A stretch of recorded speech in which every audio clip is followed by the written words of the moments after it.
Good evening, everyone.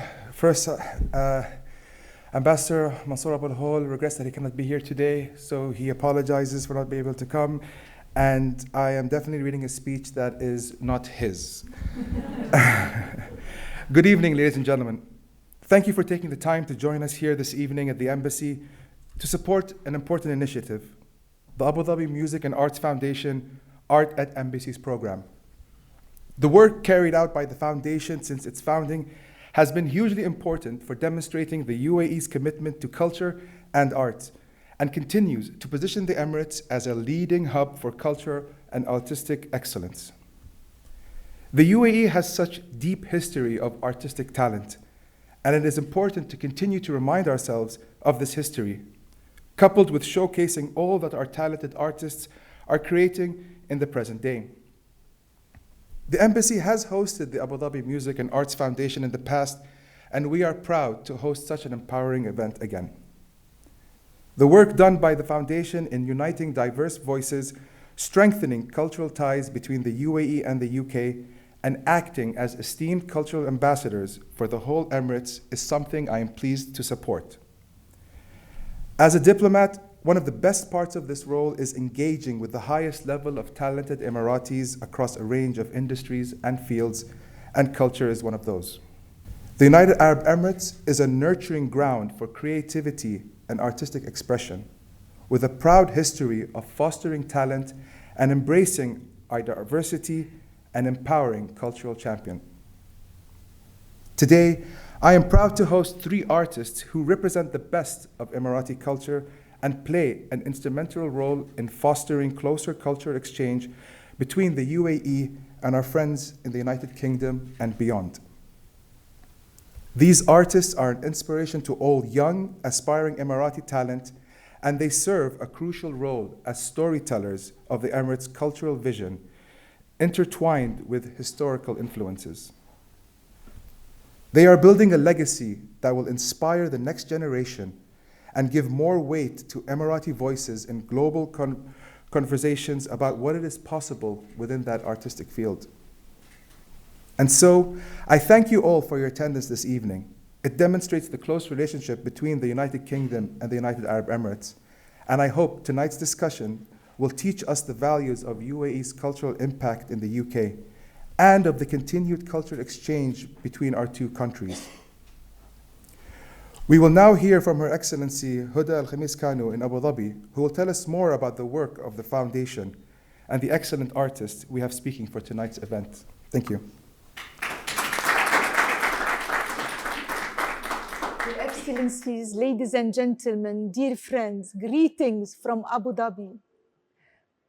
Culture mirrors diplomacy. Through the Abu Dhabi Music and Arts Foundation, ADMAF's Art at Embassies program, diplomacy and culture come together as reflections of each other, as partners. The United Arab Emirates is a nation rooted in tolerance and dialogue. Embassies are places of conversation and connection. Culture and art is the bridge that unite us, creating bonds beyond words. So it's only natural to bring Emirati artists into embassies and to let art itself lead the way. In the past, art at embassies has traveled to Paris, London, and Seoul. I wish to extend my deepest gratitude to His Excellency Mansour Abu Hol, UAE Ambassador to the UK, and his team for welcoming us back. Tonight's panel is truly exceptional. Ihab Darwish' bold and innovative work makes him one of the most accomplished composers of his generation. Mezzo-soprano Fatima Al Hashimi and Baritone Ahmed Al Hosani are 2 beautiful voices currently in London for a residency supported by ADMAF in partnership with the Peace and Prosperity Trust. They will all be performing on the 6th of June at Kensington Palace as part of the Abu Dhabi Festival abroad, held under the patronage of His Highness Sheikh Abdullah bin Zayed Al Nahyan, in the presence of His Royal Highness the Duke of Gloucester. This is just one of many successful partnerships ADMAF has with the British cultural institutions for more than 2 decades, built on the foundation of cooperation and the long-standing friendship shared by the UK and the UAE. The journeys of these 3 wonderful Emirati artists will be explored by moderator Noor Kanoo, a young Emirati filmmaker and producer. I hope you enjoy the talk. Thank you.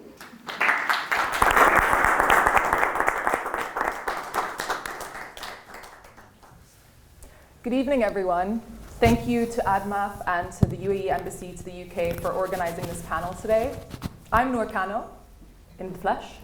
I'm an Emirati filmmaker, and it's a true privilege to be moderating today's conversation. Our theme is the music in me, past, present, future, an Emirati perspective that looks at music through the lens of identity, tradition, and innovation. Today we're joined with 3 incredibly talented musicians whose work represents not only the rich cultural heritage of the UAE, but also its modern evolution on the global stage. We'll be diving into their personal journeys in music, how their pasts have shaped their present careers, and what they've envisioned for the future. So without further ado, I'd like to introduce our panelists. Ihab Darwish, founder of the Emirati Musicians Association, composer, Universal Music Artist, and Recording Academy voting member. Fatima Al Hashimi, Mezzo-soprano, and the head of music at the UAE Ministry for Culture and Knowledge Development. And Ahmed Al Hosani, baritone, and founding member of the Emirati Musicians Association. Thrilled to have you all with us today. Thank you. So let's start at the beginning. Music often finds us in unexpected ways. For each of you, what was your first connection to music? Was it at school or home or a friend, somewhere in between? If we start with you. Of course, but before I start, I want to thank the UAE Embassy and the Abu Dhabi Music and Art Foundation for always being supportive for the talents and for this kind of invitation. Thank you very much. For me, as an inspiration, I feel my parents, specifically my mother. She was the source of my inspiration. She was the first person who taught me how to play music, and specifically the title theme for the film, The Godfather theme. So that was the first, and she was the source of music and the source of my inspiration. And of course, my father, he was always supporting. It was the financial support for getting me all the stuff here and there. Good. So I want to say my parents, they are the source of my inspiration. And Fatma? Well, for me, it's actually both. It came first from home and then school. So at the beginning, I've been born and raised in a very artistic family. So most of my family, they are musicians. They play oud, they sing Arabic songs, and I've been listening to them since I was a kid. But then I wasn't realized that I might be a musician somehow. Then I discovered that through school, of course. So I was skipping all the lunch breaks, you know, to the music room and just practicing and playing and trying several instruments. So it started from there, definitely. Yeah. And Ahmed? Yes, so at the beginning, I would like to thank you for inviting us and for letting us to have this chance even to discuss and to express our gratitude. And regarding my journey, it's similar to Ihab and Fatima, but there is a funny story behind of this. I used to paint and sketch all the time. And always I was thinking, I was telling my mom, I'm a professional painter, by the way. Yeah. Incredible. So yeah, I was telling my mom, there's something missing. I'm painting, but I want this painting to talk. She said, Ahmed, go talk with your painting, or sing to your painting. I need to sing. So I start singing. Yeah. This was the beginning, when I was 6 years old. Amazing. Yeah. So Fatma, your background was initially in piano, and you later focused on opera singing. Absolutely. I mean, I remember this funny story at school. So I started accordion, actually. Yeah. It's really funny because back in the 90s, when I was at the school, I don't know why, but the first instrument was the accordion. right? It wasn't a piano. I don't know why. Although we used to have a piano actually in the music room, but we cannot touch it. It was like a precious one. You have all the accordions that you can try. So I started playing the accordion at the beginning. And then sadly, during that time, we had music classes just until grade 6. So once I went to grade 7, then, there is something missing in my school. So I started to take those private classes, and it was basically the piano classes. That's amazing. And how do you feel that that's sort of influenced your vocal performance? Has it contributed in any way? To be honest, I never thought that I might be on stage singing. I always performed as a pianist. I've been performing since 2009 until 2017 as a pianist. Then I started to sing. And I believe one of the things that helped me to sing in a nice way, it's the musicality, let's say the basics of music theory and the musicality in general. It helped a lot to learn how to sing, and to perform as a singer. That's incredible. And Ahmed, I'm going to pick on you a little bit because I know you have a really unique background actually. Your background is in civil engineering and environmental sustainability. Yes. So I'm always so curious about how the two brains kind of work side by side. And you've mentioned when you found music was your true calling, but how do those two worlds coexist for you? The sort of mathematical engineering side and the musical side. How do you find the balance, I guess? Actually, you're right. It's different perspectives. But for me, engineering helped me a lot, to be honest, on planning my music or my career as a musician. To be honest, I was thinking all like logically how I'm going to do it. 1 + 2 = 3. Yeah. So this is my strategy. So really, engineering helped me a lot to have that strategy on developing and proving my skills. And if we are going to say what's the link between them, obviously there's no link. Okay, just the mindset, how you are thinking. Like this is it only. Maybe some music while you were studying to get through. Yeah, of course. This is what I'm doing. Yeah. I mean, I wanted to jump on that question because I remember when we were, for example, when I was teaching at the Piano Center, which is under the Ministry of Culture, most of the pianists, they were engineers. How interesting. Yes, and I mean, talking about myself, I studied architectural engineering. Yeah. So I think that, for example, in that period when I was a pianist, I think to be a musician, it's like an engineering, because when you want to learn a new piece, you need to build it, right, layer by layer. So I think there is a lot of similarity. In addition to that, in music, there are a lot of physics and maths, so I think it works together for me. There's a double major there waiting to happen. If there's any educators in the room, like put that straight through. Yes, and adding on that, actually, I would like to compliment what they've said. Besides my musical background, I'm a branding specialist. Incredible. So I utilize both, for the same purpose. So in branding, you need to find the theme and the DNA of anything.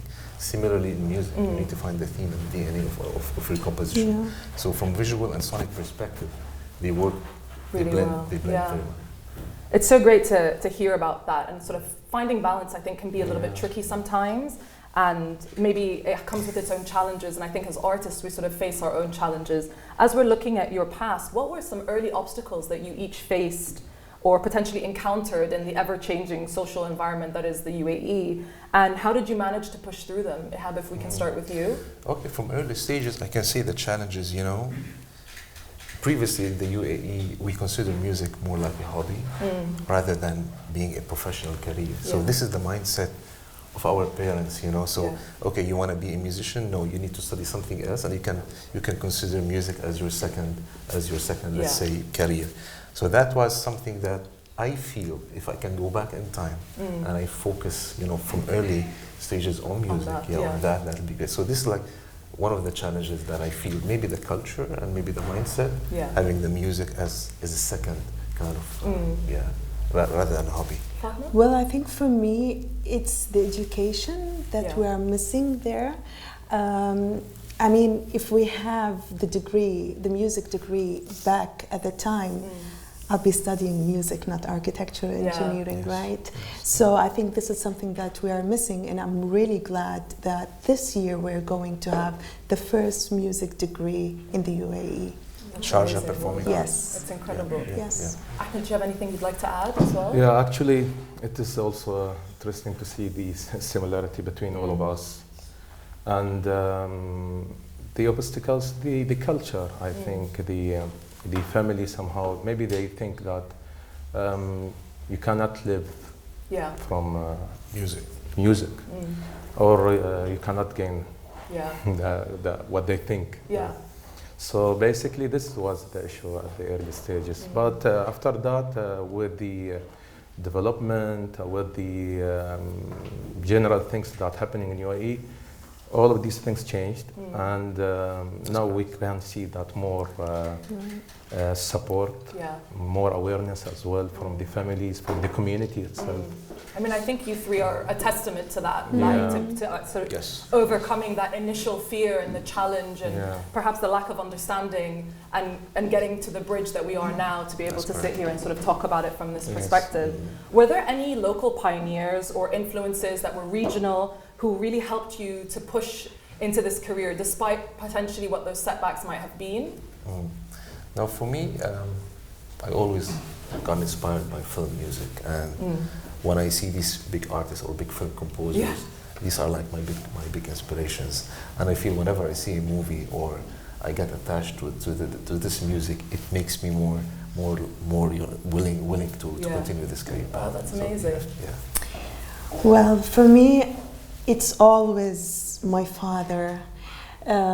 He's an artist, and actually he's the first Khaliji calligrapher who got a certificate from Turkey. And I remember since I was a kid, he used to teach me how to develop and to work towards my passion and my hobby.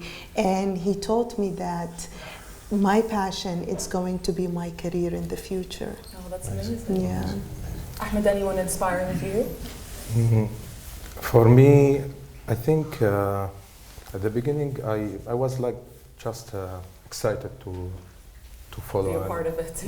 Be part of it. But now recently, my wife. Oh, amazing. Yeah, she's my inspiration. She's an artist as well. She's a pianist, professional pianist, and she's composing. And I'm singing.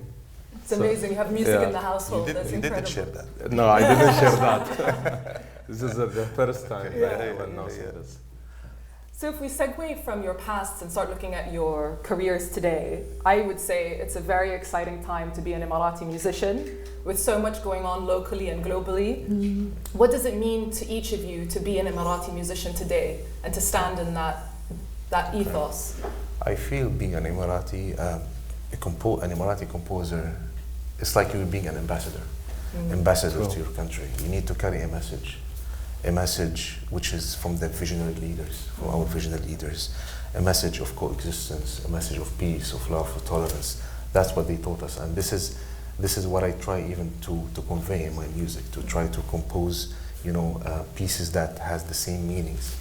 So I feel, it's that your role is to be an ambassador for your country when being a composer. Your Excellency, we're not taking your spot. Well, I think UAE is the land of opportunities, right? And it's a big responsibility, as Ihab mentioned. Of course, representing the UAE abroad as an opera singer, it's a big responsibility, right? How to keep that identity, but to deliver a beautiful, picture to the other world. Always the last one. we'll go anti-clockwise. So actually, it's a big responsibility, and to be honest, this making us always to try to improve our skills, to study, and to be capable to represent UAE. And to grow. Yeah. Yes. Ihab, you just mentioned one of your recent compositions, the Symphony of Three. How do you find balance between staying true to your Emirati roots, but while also sort of embracing more of a global sound? Right. So the Symphony of Three is actually inspired by the Abrahamic family house. It's a place for the three interfaiths, the Islam, the Christianity, and the Jewish. So by creating this symphony, we brought like so many musicians. It was a big production, bringing so many musicians to speak, you know, to have a dialogue of tolerance, dialogue of coexistence together. At the same time, you have to create music that has the traditions and speaks to the world. So we have to arrange this music using, for example, Oriental kind of instrumentations like oud, qanun, and ney, and create this dialogue with the Western kind of and classical kind of, let's say, instrumentation. By having these two kind of styles speak to each other, it's like, you know, having a culture with the international language speaking together. It's like finding the sweet spot. Finding the sweet spot. Ahmed, you've really put the UAE on the map as a baritone. How do you think Emirati musicians are being received on the world stage? And what does that mean for you personally to see that? Yeah, actually, I'll talk about Ahmed first. Yeah. So I had a meeting 3 weeks ago with, as I mentioned, with the Minister of Culture in India. And I was really surprised that already they follow us and they know exactly what we are doing. And he called me personally to perform in India, and they would like to make like a tour, 5 big concerts there with the Indian National Orchestra. So it's this is what the answer is. I think we are doing great, and we are working hard. So internationally there is a recognition. So you've set the bar high, and you guys are meeting it, mashallah. Yeah, that's mean like the UAE really supported us, and now this is the result. Yeah. Internationally, there's a recognition. And Fatima, as a mezzo-soprano, you perform both classical and contemporary repertoires. How do you balance those two aspects of your artistry? And do you find any sort of cultural or personal connection to one or the other, or both? Well, so I started performing actually the Western classical music, and this is my passion since a long time ago. And I mean, in a certain time, I felt that I need to find an artistic identity to shine in the field. And I think that the passion of the Western classical and my Arabic identity, it helped, to create that repertoire that I've been performing. So it's a combination of those classical Western and the classical Arabic songs together. I mean, representing the UAE abroad made me, for example, sing in 20 different languages. Oh, wow. And I enjoy that. Like, yes. I mean, once I want to perform in one of the countries, I always want to sing their national anthem and then a traditional song, so I can sing, within their let's say their culture and their music, so it has that different flavor. And I think that tone kind of sets you apart Absolutely, in that way. Yes. That's incredible. Actually, this is a perfect segue, because I want to kind of go into a little bit about in the UAE how there's a rich mix of sort of tradition and of course like modern innovation that we see constantly. Ahmed, can you tell me a bit about how traditional Emirati music sort of shaped your sound, similarly to Fatima, I assume, and how do you navigate that blend as well when you're performing? Yeah, actually, for me, I consider myself as also a crossover artist, a music artist. And basically now there is one of the projects I'm working on it is I'm doing a collaboration with 20 artists from different countries, and what we're going to do exactly that I'm going to take UAE music, the traditional music, and we are going to merge it with the classical music for the each country. So their music with our music and the classical way. So imagine it. Find the harmony, I guess. Yeah, This is incredible. yeah, it is a new project, and we are working on it.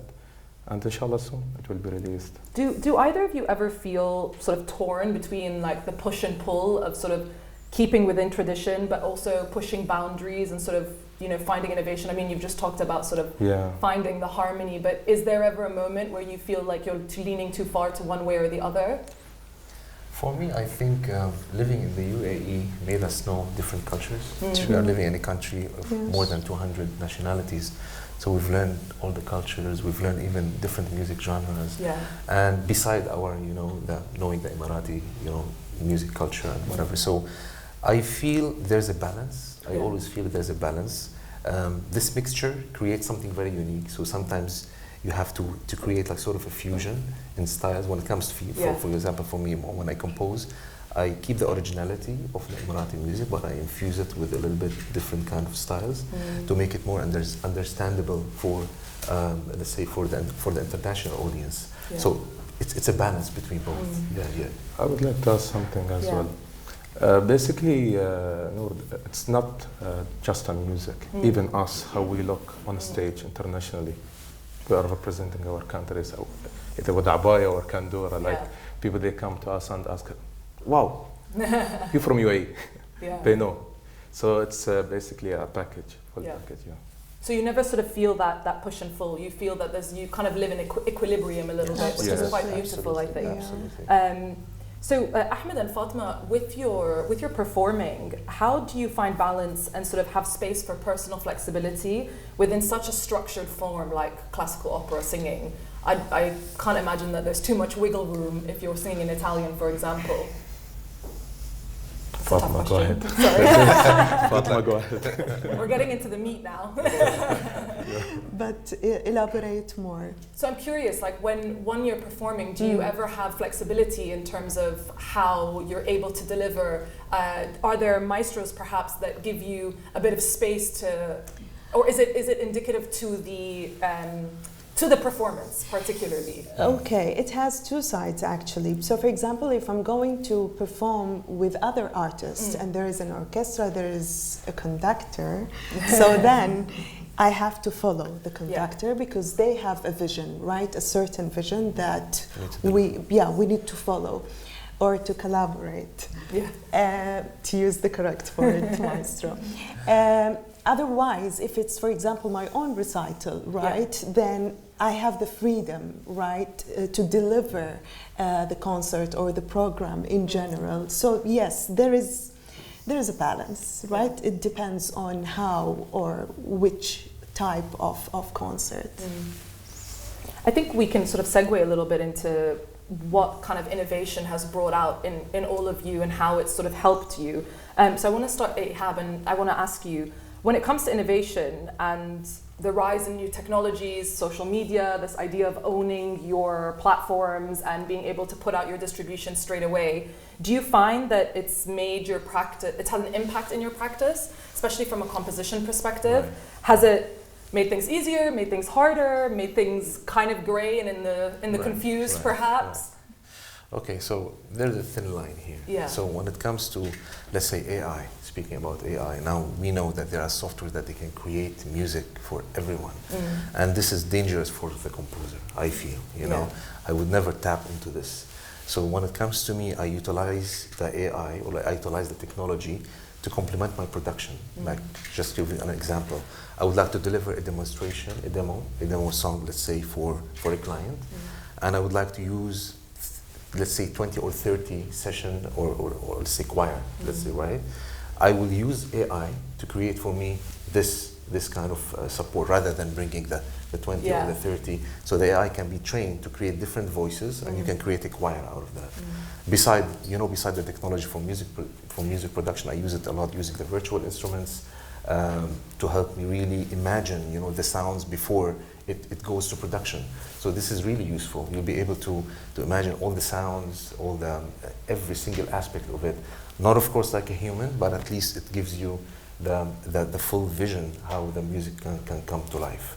Yeah, you spoke to me earlier and you told me how sort of initially when you were looking into composition, the virtual instruments sort of program was almost like your gateway into it, because the access of just being able to tap into that technology allowed you to have a wealth of musical instruments and sounds to use in your compositions before getting to a stage where perhaps there's an upfront cost that you might not be able to take as an upcoming musician. So that sort of technology helped you get there. That's correct, 100%. It will make you save a lot of money when you use the technology, rather than bringing if you want to do a demo or anything, you bring the production to the studio and pay a lot of studio hours, and for the musicians, you can rely on the technology and on the virtual instruments to create your piece straight away. It's amazing.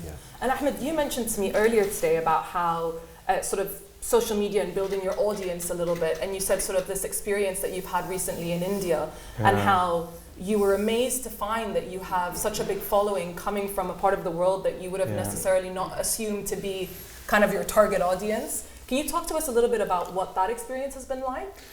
Yeah, actually, I was surprised. Like when I was checking my Instagram or my social media, I found out like 60 to 70% of my followers are from India. So I was like, okay, I don't know why, to be honest, but that's fine. I'm happy with it. And then I realized this following started from one follower. Oh, wow. This person who followed me, he was excited about the music that I'm doing or I'm delivering. So he did share this with someone else who's distribution company, something like this in India, and from there started. They did the marketing internally. Oh, wow. And they sponsored the marketing. Wow. I don't know why, but I was lucky. For free. Yeah. They believed in you, but it segued you, and it sort of opened up these opportunities. And I think sometimes it can be such a scary thing. Fatima and I, we were talking a little bit about scary, being on social media and sort of being so close to your audience that they can talk to you even when you don't want them to hear, when you don't want to hear from them. But it also has this other flip side where you've unlocked a totally new audience that you didn't even know was there. Yeah. And it's sort of really just sort of an impactful sort of tool, I think, that we can use. Noor, I wanted to add about the AI too. I mean, it's a very useful tool, right? Because, for example, I just tried once that if I wanted to translate one of the art songs into Arabic, for example, and just because the thing is, you need to have as much as information, right, as an input, and then to have, for example, translation in Arabic of an art song by Fauré, for example, and you have to mention that it should be similar in the meaning, right, to the original one, and to have similarity in the way of singing. And once you will see the result, it's incredible. That's right. I think it's sort of touching on using as tools. Absolutely. It's not replacing the creative process. So we'll be fine, I think. I want to go there. But speaking of not replacing the creative process, as creatives, we all sort of know that we have to have a cultural ecosystem, and it's essential to have that in order for the growth of our industries. And I think that there's a lot of support for local talent in the UAE from organizations such as ADMAF and the Ministry of Culture. Ahmed, how have these platforms sort of influenced your work and your career? Actually, we can see today, like we are here, and ADMAF supporting us, me and Fatima. ADMAF really, or any platform like that, they are keen to support the local talents. They think exactly that this talent is like a treasure for us, so we would like to invest on them, and this will come back to UAE. So this is what's happening, and we can see the results, me or Fatima. We are enjoying the journey here, and we are learning a lot. And thank you to everyone, Maestro, DNS, and Maestro, and to everyone who are really believing in our talents. So I think this platform is supporting us a lot. Yeah. And Fatima, from the ministry, from your position in the Ministry of Culture, I think you've sort of seen firsthand how ideation of an initiative and then its implementation kind of works. What changes or growth would you like to see for young musicians, and what do you think is needed? I think one of the most important milestone that I've been working on, which is creating the first UAE National Orchestra. And this is really an incredible thing because it's the first, and this will be, let's say, the first step to see the near future for the next generation, that yes, there is a future for the musicians. Because I always, or I discovered that most of the families or parents, they are concerned about the future of the musicians. They know that they have a talented kid, but then they're always concerned about what's their future career, you know? And I think building or having or creating the National Orchestra, it's going to be, you know, something visible. We were talking about that. So it's something visible for them. Although I always mention that we have those music jobs since ever, like music teachers, for example, in schools, right? Or, for example, in theaters, we need musicians there, we need orchestra there, right? But they're not aware of that, and I think that the orchestra could help that. Help build that. Exactly. It's actually really incredible to be with you three as you're here, to come together for a truly Emirati work of art on June 6th at Kensington Palace, as was mentioned by Mrs. Kanoo. Ihab, can you tell us sort of how are you feeling with having your composition being performed? Okay, I'm so privileged and so excited, you know, having this music being performed now and being conducted by the amazing conductor. And yeah, I feel proud. And of course, thanks to ADMAF for making this happen. We need to really feel proud of, you know, of ADMAF, of their efforts and what they are doing for the Emirati talents and how they're helping them evolve and reaching on the international platforms. Fatima and Ahmed, you mentioned that you are on a 3-week intensive artist residency. I don't think they've been sleeping so far, with the Peace and Prosperity Trust that has been supported by ADMAF as well.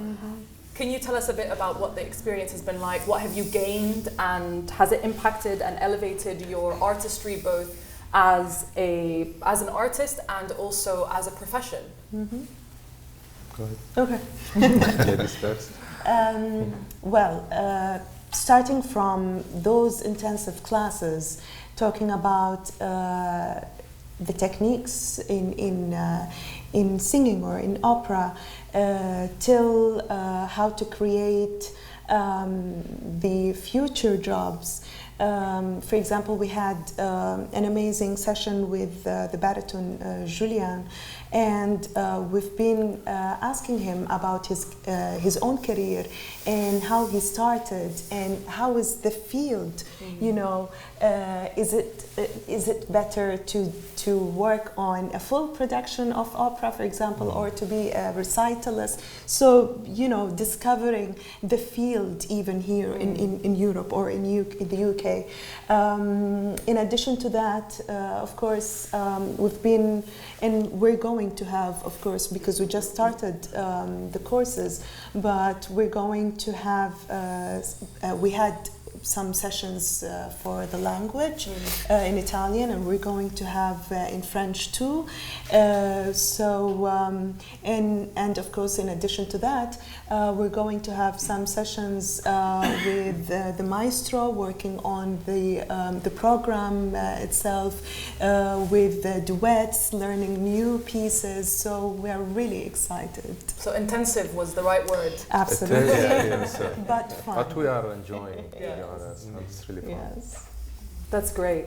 Music has always been something that brings people together across cultures and borders.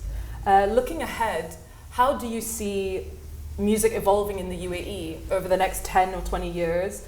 And what role do you think artists like yourself will play in shaping that future? Ihab, if we could start with you. Sure. I think the UAE, it's the right time now for the UAE. The music is really evolving big time.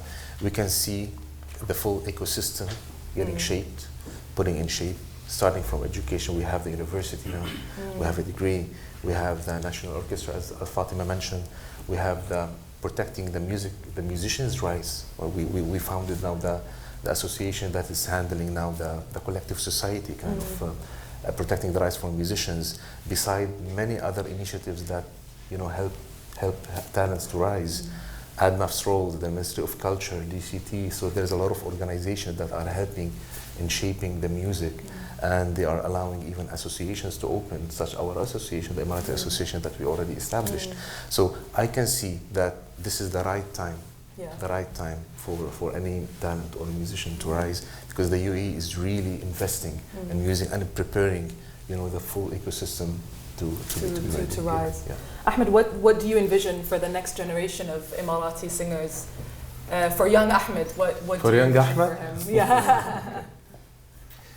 Actually, as I mentioned, it's a big responsibility. I'm thinking to share something that they can use it and something useful for them. So as I mentioned, I'm trying to make a music that has crossover background with the classical music, where they can learn the real technique of music and art or singing, and also enjoying enjoying the new technologies and enjoying the new rhythm and the music. So this is what I'm thinking, and already there is many of small Ahmed they are approaching me and asking me like how we can do this, how we can do that, and so I'm really happy and proud. It's a serious journey. I think that's actually a great segue, because as we're just starting to wrap up, I'm getting flagged. This is my final one, I promise. I'd love to hear from each of you just quickly, which I'm sorry, I'm facetious, because I really love the last piece is always advice, right? Because everyone comes to panels and they're like, great, okay, it's nice to hear everyone who, mashallah, is very successful and is in the positions that they are. But for somebody else who's waiting to get there, you always wait for that nugget of information. And so we're at the end for the nugget, I promise. So with that, I would love to hear what would be your advice for young artists and musicians, some that might be here today. What's the important thing for them to keep in mind as they go on this path that you have all traveled on already? Fatima, I'd like to start with you. I think I always say that develop your passion and work on it, because it's going to be your future career. And in terms of the technical word, we always say practice, practice, practice. Yeah. Yeah, I agree with Fatima. I think the consistency is the key to be successful. So just continuing doing and practice, study. This is the key to become a successful person. I would say to believe in their passion and talent. This is very important, and to take advantage, because the country is investing in music big time, and this is the right time where they can actually. The time is very much now, right? It is the right time. Yeah.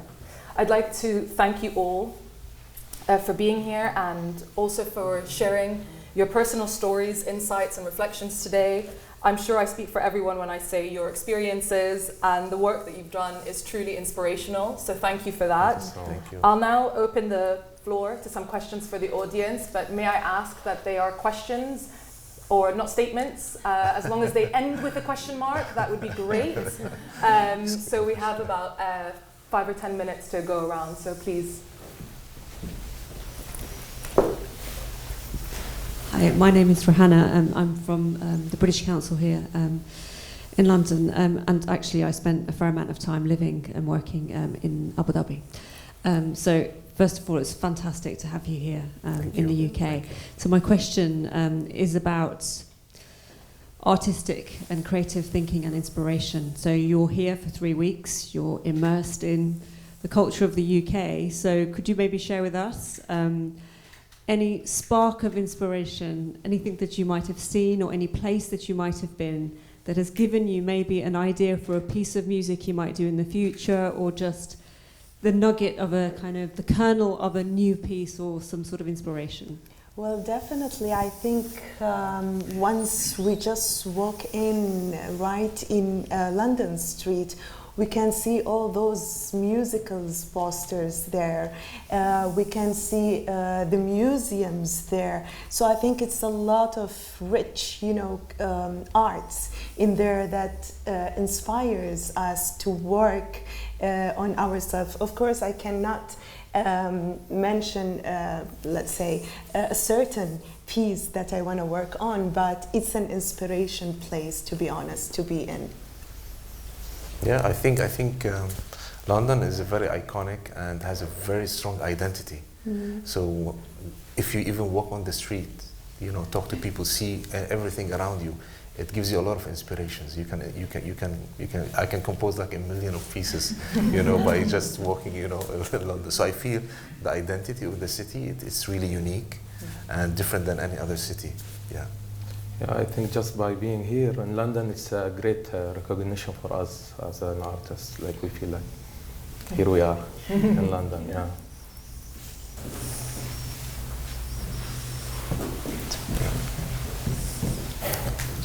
Good evening, everyone. I'm Toby Purser. I'm very fortunate to be conducting the concert on the 6th of June, and it's been wonderful working with you. You've obviously been coming here and learning a very European way of music making, and we've also been talking about bringing opera to your home.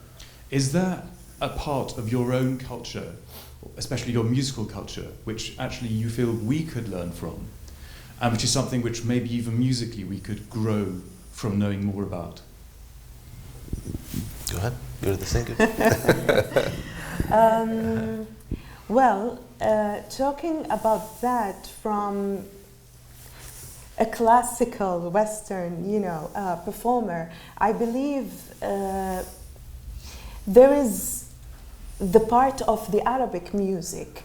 It's kind of like a jazz, as you know, right? It's a lot of improvisation there, and to have those quarter tones I'm really bad in quarter tones, although I've been, listening to those music and I enjoy that, but I don't have that in my DNA, unfortunately. But yes, definitely. And I can see, for example, those Western classical musicians, for example, who are living in the UAE, and then we are inviting them to play with us in the national band, the Emirati national band, that we are performing Emirati and Arabic music. They always interested in learning those quarter tone and the improvisation, because you have to have that ear for that. So I believe there is a big room for that. Yes, and I want to add to that, like for example, the Emirati music is very specific when it comes to style, and in order to deliver that to the Europeans so they can understand it. So one of my projects that I'm doing is actually creating a symphony, a folklore symphony of the UAE. So it's a folklore kind of Emirati music, but being orchestrated in a symphonic form. So I feel, this is like one of the ways how we can deliver, our music, to the Europeans, so they can understand it. Right. If there's no, please go ahead. Yeah. Sorry. Hi, I work with the Peace and Prosperity Trust, and I work in music AI professionally. I just wanted to ask, what's the stance of the UAE in pushing like AI in general and music AI specifically, since you touched upon this? And because I believe I'm from Lebanon, and I believe a lot of it is missing in our region, having something that represents our region from AI. It's all imported from the West. How do you think the UAE is responding to that? Do you feel there's initiatives in that? Specifically to music or in general? In general? Can be both. Yes. AI actually is like one of the most important now things in UAE. It's becoming like maybe one of the leading countries now when it comes to AI, and they are utilizing AI in different aspects, from governmental kind of things, artist things, from all aspects. Yes, they are really investing in that. And we have a university in UAE which is related to AI. Yeah, so... I think also, Ihab, 1 week ago, and UAE in Abu Dhabi, I think, when Trump he visited. Yeah, you mentioned that. They launched the AI city. That's correct. Yes. Yes. So which will also cover the different aspects of AI. I think music, it's part of it as well, and the math and physics. So yeah. And the UAE just launched that the AI is going to be one of the subjects in schools. So, yeah. Exactly. From early stages, they are teaching that. Yes, 100%. If that was... I think what I would like to say at the end of the day, as part of peace and prosperity, and that's not music is an international language. Yes. It brings people together, and this is the most important. My experience with all nationalities, when you work with people in music, it's different than working with other people. I mean, I'm a businessman, but at the same time, music is the most important. And that's really what binds and brings people together. And we should all use it towards a certain goal, all of us, what we are really trying to achieve. So this is basically what it's all about. And of course, like Mrs. Kanoo and ADMAF, we believe in training young people to take more from our experience and grow more and more. This is what we all believe that should be the case. The truth is that language actually limits us, but music doesn't. I mean, language limits, but to a certain extent. When you start meeting with people and talking different languages, I mean, even all of us knowing, right? But it's a music language, it's different. It's universal in a way. Every musician that I feel is attached to me in one way or another through the music world. That's very important. Thank you so much for being here with us today. If there's no other questions, I think we'll wrap up the Q&A and the panel, and I'll invite you all outside for reception. Thank you all for coming, and thank you for your